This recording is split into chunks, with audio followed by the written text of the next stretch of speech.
కర్ణాటక మహారాష్ట్ర మధ్య ఎప్పుడు చిచ్చు రగిలే ప్లేస్. మళ్ళీ ఈ ప్లేస్లో చిచ్చు రగిలింది. దేని కారణంగా తెలుసా? భాష కారణంగా. రెండు రాష్ట్రాల మధ్య ఏళ్లుగా నడుస్తున్న సరిహద్దు వివాదం మళ్ళీ తెరపైకి వచ్చింది. మరాఠీలో బదులు ఇవ్వనందుకు శుక్రవారం బెళగావిలో కర్ణాటకకు చెందిన ఓ కండక్టర్ని చితకబాదారు. ఇందుకు ప్రతిగా శనివారం కర్ణాటకలోని చిత్రదుర్గులో మహారాష్ట్రకు చెందిన కండక్టర్పై కొందరు దాడి చేసి నల్లరంగు పూశారు. ఈ రెండు దాడులలో రెండు రాష్ట్రాల మధ్య ఉద్రిక్తతలు ఒక్కసారిగా పెరిగాయి.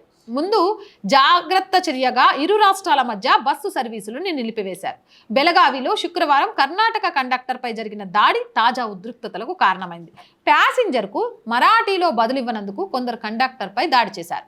కండక్టర్ పోలీసులకు ఇచ్చిన ఫిర్యాదు ప్రకారం ఓ బాలిక తనకు టికెట్ కావాలని మరాఠీలో అడిగింది. అయితే తనకు మరాఠీ రాదని కన్నడ చెప్పాలని కండక్టర్ చెప్పడంతో బాలిక ఆమెతో పాటు వచ్చిన వ్యక్తి తనపై దాడి చేశారంటూ కండక్టర్ చెప్పారు.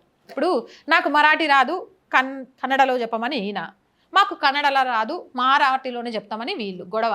కానీ వీళ్ళిద్దరికీ బ్యాలెన్స్డ్గా ఒక భాష హిందీ దేశ భాష ఉండుంటే ఈ సమస్య వచ్చేదా?